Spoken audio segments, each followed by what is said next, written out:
How's it going? It's going. How are you doing? I'm all right. I think you can never be too sure. Right?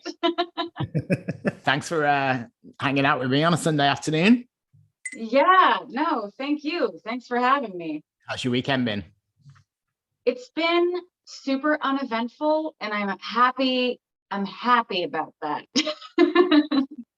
Why is that? Why is uneventful good for you? On top of doing music my entire life, I also work in cinema in the film industry, and it's just wild, man.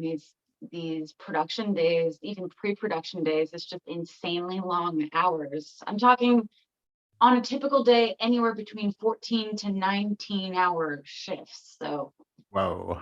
very happy to do nothing on the weekend. Yeah, for sure. Well, that's exciting though. Like being involved in that side of the business and the music. And I know you've done lots of other stuff over the years. So which part of that kind of brings you the most joy? Like you seem to have your finger in a lot of pies. Which do you enjoy the most? I know I get that a lot. Like I'm kind of like a jack of all trades, master of none. My eggs in almost every basket when it comes to the entertainment world. But it's the only thing I know how to do and convinced I know how to do well. I mean, I was not the traditional educational system was not for me. Let's just put it that way. So Yeah. I've just kind of been like a show monkey my whole life. So if I knew from a very young age, if I wasn't going to be on stage hiding behind my giant acoustic guitar belting my heart out, I would be in the entertainment industry, either in front of the camera or learning the tricks of the trade behind the camera. And I feel like that's what I've managed to do with just like a lot of grit and hard work and sleepless nights. And is there any crossover between the two? Yeah, there is actually. I mean, it started very much with the music industry, but that industry in and of itself kind of led me to kind of get into the hosting thing. And I got hired by different brands and companies as like an entertainment personality. It went from me being interviewed to then being the interviewer. And that was weird to learn too. Just because, oh my God, if you were to see me even like 15 years ago, being the interviewee, it just, the amount of anxiety I had and stage fright I had, despite that being my career, is just insane. To like how I am now in front of the camera is like a huge turnover. But Right. yeah, there's a lot of similarities and a lot of like, it kind of like marries together in a lot of different ways. I speak to a lot of artists who seem to be in their day-to-day life, they will admit to being quite introvert. Yeah. And as soon as they get up on stage, that's kind of where the other side of them is free to come out. So you kind of suggested that early on you were pretty shy in front of the camera and all that. So sure. Yeah. Is that the same on stage? No. I mean, being in front of the camera as like being an entertainment personality is definitely a skill that I had to learn, but I was able to learn it and adapt to it so quickly because I was able to kind of tap into that split personality mode that musicians get when they go on stage. I was able to just really turn into that. Okay, it's on time, it's game time, it's time to be the performer. Uh, and so I was able to kind of like translate that over pretty quickly. Mm. But yeah, now I have insane anxieties on a day to day. So snapping out of that, being able to snap out of that took practice. So where did music start from you? What's the first music you remember hearing as a kid? First music I remember hearing as a kid would probably be Aerosmith, Love in an Elevator. A lot of classic rock. How old were you when you were listening to Love in an Elevator? Maybe around 5 or 6. I remember my dad would have me and my sister on the weekends growing up. I come from a family of divorce. Who isn't these days? But and I just have like a distinct memory of my dad not really knowing how to take care of two little daughters, kind of just winging it, making us craft dinner or like hamburger helper. And he sat us down by the bar, like his in-home kind of bar area, and he'd just be like blasting Aerosmith. Queen was a huge one in the house. I just remember munching down on KD, listening to classic rock, essentially. A lot of Aerosmith. And 5-year-old girls listening to the lyrics of Love in an Elevator is a little bit suspect, but we'll forgive him because you obviously turned out okay. Or so it seems. Yeah, like that whole album. What was it called? Also, the whole Toys in the Attic album too. Like the whole Dude Looks Like a Lady, Jenny's Got a Gun, all of it. Permanent Vacation. Yeah. I think that was the one. And then Pump, right? Yeah, exactly. So I was just a huge classic rock fan, and then in my early teens, I kind of developed into my own thing. What was your own? What's the first album or the first band that really was your own and was nothing to do with what you were hearing from your dad? That's a really good question. I really got into the whole, as teenagers do, wanted to kind of just, I was very much that alternative punk rock chick. And so I remember really getting into indie, alternative, folky, and then punky stuff. I remember Cursive was huge for me, Bad Religion. The Sex Pistols was the first band I listened to, and I was like, wow, my hormones were coursing through my veins.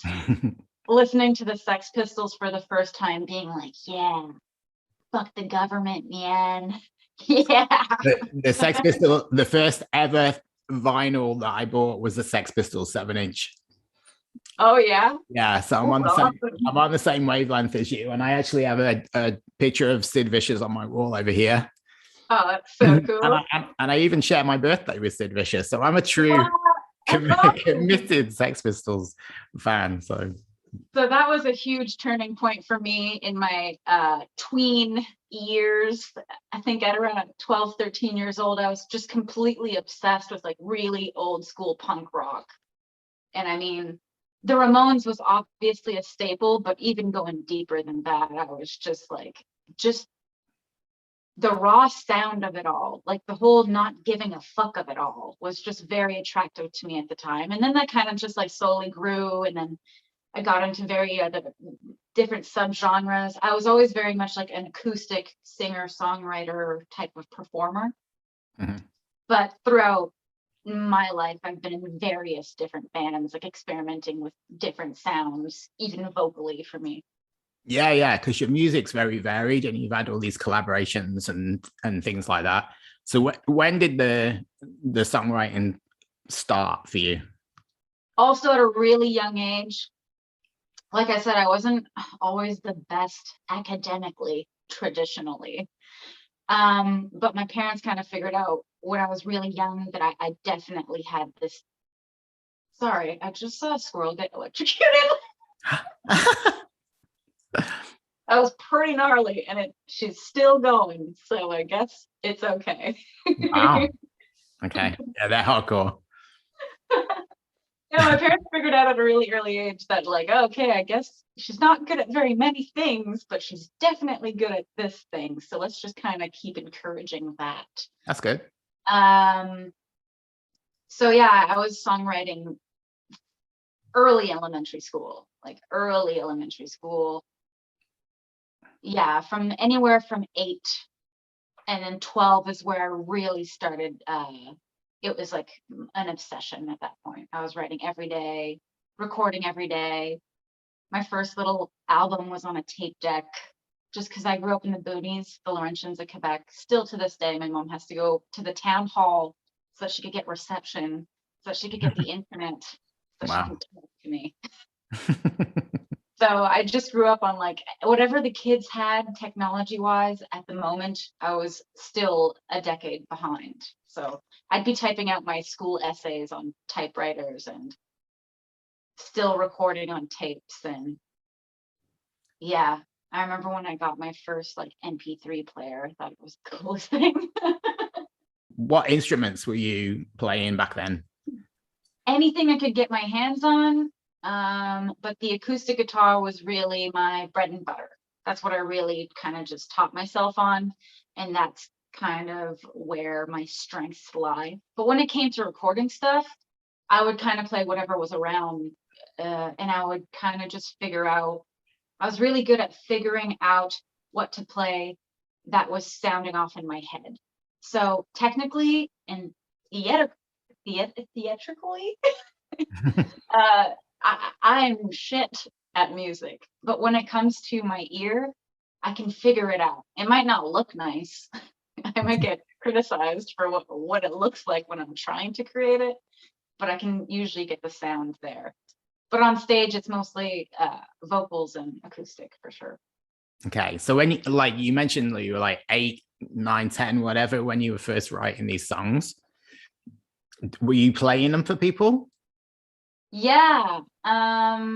My parents kind of, you know how some parents put their kids in like pageantries, Mm, pageant shows. Mine put me in these singing competitions, I guess, for like the youth.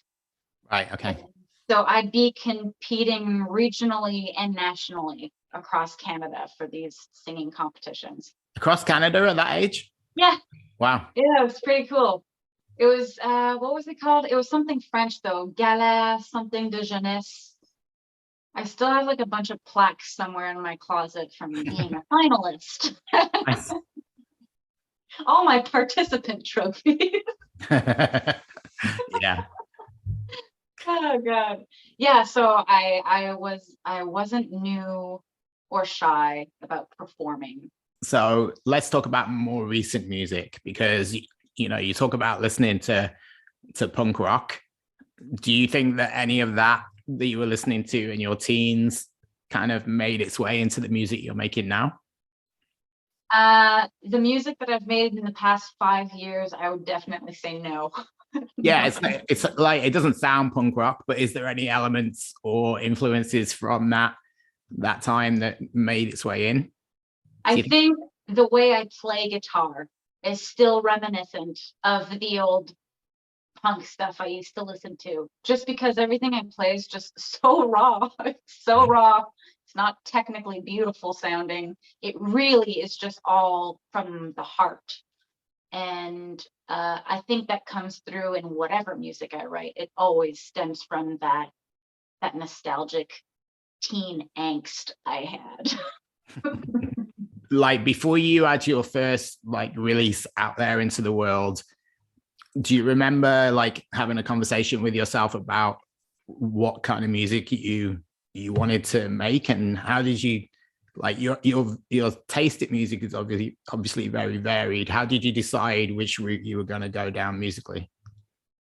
I don't think there was ever a discussion with any of my bandmates in whatever band I was in. I honestly don't remember ever having a discussion of like, this is how we identify, this is the genre. It was always very varied, very varied. And it was always fueled by emotion and whatever bands we were listening to at the moment. When I was in high school, early college, it was very much like the Chili Peppers, that alt rock scene. So I would be doing a lot of alternative rock songs with like these guys who were in heavy metal bands. So I remember just having my drummers always just trashing their drum sets. And I'd be like, dude, like you're hitting those crash cymbals, you're hitting the toms, you're hitting the snare way too hard, dude. Like I'm like 5'2" and I cannot belt it as loud as you're playing it.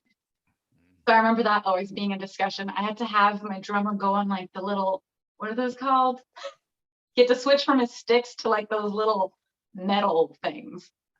I'm gonna regret not knowing the word for it now, but he was just playing infinitely too hard that we had to change the sticks.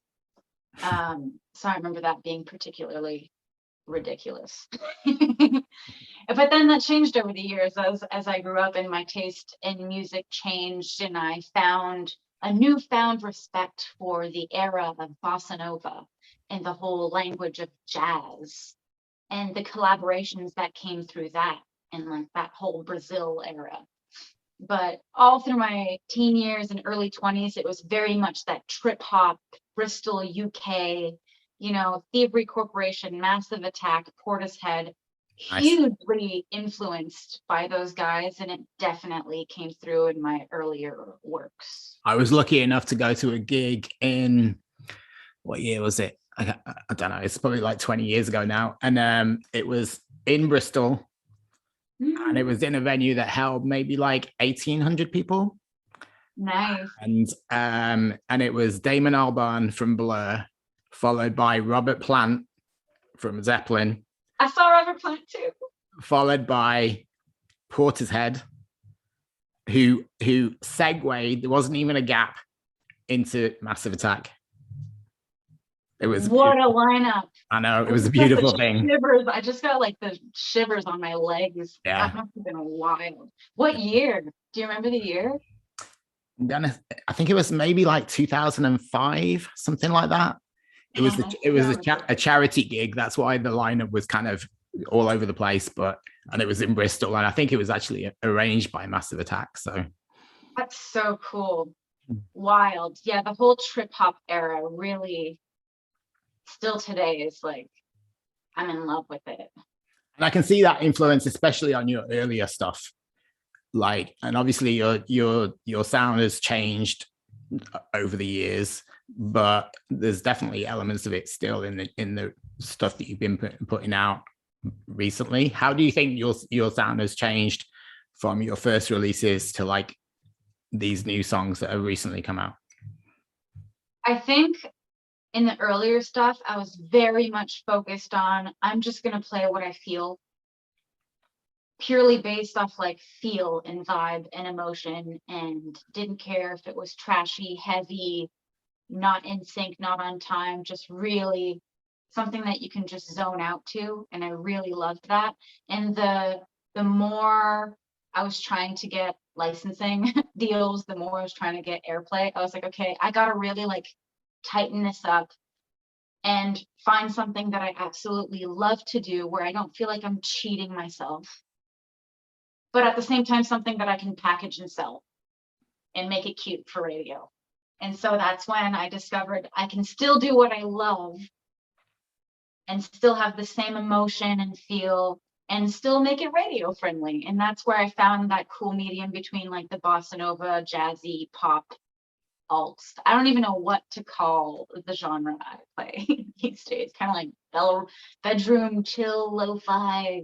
I don't know. I have no idea. Yeah, that's like, I think that's good that you can't really categorize it, but at the same time, you know, some people do want to categorize it because they want to know what to do with it. But that kind of limits you, right? And I feel like at the moment you can go in several directions, and if you put out an album in the next year or two, it could be really, really eclectic, and it would still work for you because you haven't really put a label on it yet. Yeah. So it was nice that I could find that medium where I didn't feel like I was kind of like selling myself out or whatever. I mean, I'm by no means in a position to be selling myself out. I'm like the most underground indie nobody. but yeah, no, I'm very happy with the stuff I'm putting out now. The quality of it sounds great. The production of it is like kind of minty, much more structured technically than my recordings used to be. Yeah. So everything just sounds a bit more polished. And I think that carries through to the visual side of what you do. You seem to be quite focused on that side with the video and the imagery that you're putting out to complement the music. That's obviously important to you, right? Yeah, because I think especially with us millennials and the generation that, you know, coming after me, everything is like, that's what sucks, is that you really have to do it all at this point, because no one's looking for, you know, a record deal anymore. You really have to, as a musician, as an artist in any industry, really get with the times and be able to sell and package something that people won't get bored of. So visuals are obviously a very important part of that. I'm sure not just for me, for anyone, just because you got to get them like that. Yeah. For 15 seconds or something like that, you know? That's it. And that kind of follows through to my next question, which is, it used to be that people would spend a couple of years working on an album and then they would release that album all in one hit. You would get 10 songs all at the same time. Obviously, that has changed a lot. And it seems that now you're concentrating more on individual tracks, at least at the time being, for the time being. Yeah. Do you like doing it that way, or would you rather spend time to work on an album and deliver like a collection of songs that go together and tell a story together? So I would love to do that. There's something really kind of romantic about releasing a full album that has a concise story and depth to it. I love that. I'm a sucker for that. I'm a hopeless romantic. And I know you love storytelling. I've read that. I've read you said that before. It's just always been a part of me. So, but it's just releasing albums isn't gonna do me any good anymore, because no one's gonna pay full attention to a full album. I feel like some of my best songs will get lost in the ether of the album, because like I just mentioned before, people have such a short attention span that releasing singles is just my best bet right now. And I have to do my best as an artist to tell a story within that one song and hope that that kind of just comes through and package that as a story in its own. But I think with what I'm putting out now, I just started putting out some acoustic, I'm calling them audio diaries, because that's really what they started out as, and kind of just reworking them and putting them out as singles. But once I feel like I've put out enough, I think I will create some sort of compilation album with that particular series of singles. And when it comes to collaborations, do you, at what point in the songwriting process do you decide you're going to involve somebody else on the song? I haven't had a collab with anything I've written in a very long time. So tell me about the collaborations with Steven. He's family to me. He's really like the older brother I've never had. And he discovered my music over 10 years ago when he hired me actually to do some hosting for Comic-Con of all things. Wow. Yeah, and then discovered that I was doing music. He was interested in getting in the music scene too, and had been kind of focused on doing that for a while. And we found out really early on that although our styles and genres are completely at different ends of the spectrum, that we found that when we kind of meshed it together, it sounded so cool. Just his very pop, R&B, soul-y sound really went well with like the unique texture and indie side of my artistry. And so that's how we started collaborating together. And he's the one who will come to me if he has a track, because he produces music in his sleep. So right. He's the one coming to me most of the time being like, yo, Jay, you have to hop on this track. I need a verse from you. I need a hook from you. I need a bridge. He'll have me in most of the time to do that. So a question that I often ask people is, if they've never heard your music before, do you have one song that you would like them to check out first? Depends what era of Jess you want to tap into. I guess I'd want people to check out this one song I've got, because it not only features myself, but it really does feature my music partner, Steve, who's just been a huge part of my creative process the past 10 years. And so I think Sour Cherry is a song that best represents me in the music I'm kind of doing now. Are you writing all the time? Do you have new stuff like planned for this year? Yeah, I'm releasing something in a couple weeks, like around Valentine's Day. Is that a love song? It's not a love song, is it? I don't know. That's another thing about my writing, is I never know what I'm writing about. I don't have like this crazy religious writing process like some artists do. I find that question always so difficult. Like, what is your creative process? It's like I don't really have one. I tend to write a lot during the winter months, probably because that's when I'm feeling most blue or down on myself. Feeling sorry for myself is something I'm really good at. and yeah, I just kind of scribble on paper, and I don't know what anything is about until it's recorded and out. Then I can kind of reflect on it and be like, oh, maybe it's about this or maybe it's about that. But I never sit down and write a concise story from beginning to end. Kind of all just metaphors. Okay. And what about playing live? Do you enjoy playing live? I love it, and I miss it so much. I miss it so much. I feel like I've got phantom pains from not being on stage. Yeah, it's a thrill. I love it. I love it, but I hate it. Like I said, I don't want to say suffer, but I live with massive anxiety. And so without fail, every time I get on stage, I feel like I'm either about to throw up or shit myself. And that has not left yet. And I feel like at this point, it's like, it's not going to go away. I've had so many peers of mine been like, you still get nervous before you get on stage? Like, you're the headliner. What are you doing? Yeah, I miss it a lot. I love it. And do you have any plans for live? Yeah, I mean, once this pandemic kind of figures out what it's doing a lot of acoustic gigs is something I have in the works.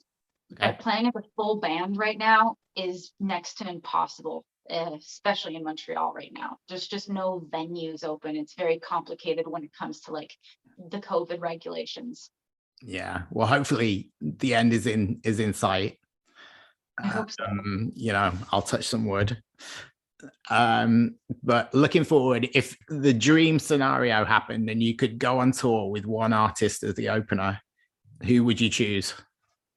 Oh my God, I've been listening to way too much music these days, like diverse music. Who do you think you would enjoy touring with, but also their fans would really like what you do?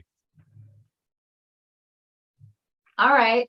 There's this one band I've been listening to recently called Jungle. Yeah, I interviewed Jungle last year. They got it all going. Like there's such texture in what they do. It's crazy. So I feel like they're a cool group of people. So I feel like I'd get along with them on tour. I feel like we'd have so much fun just talking shop. But at the same time, it would be kind of like an honor to watch these guys play and just watch their setup, and just like I would just be absorbing everything like a sponge. I would just feel like that would be really cool. One of the things we talked about when I interviewed them for Montreal Rocks was they do like bringing in collaborators, but they never really bring collaborators in just because of the name. They bring them in because they're really going to add something to the music. So, you know, it's not out of the question if you were on their radar, and we're putting it out into the universe for you now. So you never know. And they were meant to be playing at Tellus in October. So hopefully that's going to happen at some point this year. So, you know. Yeah, let's hope, man. Yeah, that would be great. I just feel like we'd mesh really well because I've always been very insecure about my voice because I don't have like this huge belting, you know, I'm not like a Christina Aguilera or Lady Gaga. Like you know, what I can do, I feel like I do well, but it's a very unique kind of texture I have. And I've always been like, oh, maybe I should have some vocal lessons here or there. But it's very I'm proud of it now because it's niche, and whatever niche it belongs to, I feel like it fits really great. And I can definitely see that jiving well with whatever Jungle's got going on in their stack of tricks. Yeah. Cool. So you mentioned you've got this single coming out around Valentine's. Can you tell us what that's called? Yeah, the song's called Clean, and it's a really old acoustic tune that my music partner and I, Steve, had been working on for, I don't know, I want to say 7 years on and off. Wow. and we had never released it. We used an old recording program. So we kind of wanted to revisit it and workshop it a bit. We had installed a brand new studio, and so we were like, let's just see if we can like remix and remaster this and see if we could fuck with it a little bit. What is it about? Yet again, I don't know. I don't know. It's got a bunch of different themes to it too, so it's very interesting. Because it's an older song, it's definitely got that alternative kind of trip hop feel to it, especially vocally. But when we reworked it, we added a different bridge to the song that almost sounds like pop country. It's a very bizarre song in terms of how it's put together, but it works. It works. And it was like a 5-minute track that we had chopped down to like maybe 3:47, which is also perfect for radio. And yeah, we recorded a pretty, again, visually, a pretty cool music video for it. Nice. Yeah, I was going to ask you if there was a video to go with it. Yeah, it's got this cool John Wick concept to it. Assassins killing assassins. Nice. The audience can expect some blood and gore, which was also really fun to shoot. Who doesn't need blood and gore for Valentine's Day? Yeah. All right. Well, I'm going to look forward to that. And hopefully at some point in 2022, you will get back on that stage. But it's really interesting to see all these things that you're doing. And I wish you all the best with it. Thank you so much. Yeah. And thanks for spending your Sunday afternoon chatting with me. Oh, and one more thing. I just released my latest single, Henry, which is an acoustic kind of ballad lullaby that I released during the very cold winter months of this December. So if people want to check out my latest single, Henry, it's across all digital platforms, Spotify, iTunes, what have you, and the music video is on YouTube. And who's Henry? Oh God, who isn't Henry? Okay, it's just a name that you can stick on various people.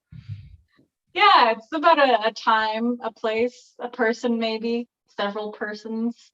It is what you make of it. I feel like people can have a listen to it and just relate maybe to a Henry they have in their lives. Okay, sounds good. All right, thanks again, Jess. And we look forward to seeing you sometime in 2022. Yeah, thanks so much for spending the time, and have yourself a lovely Sunday.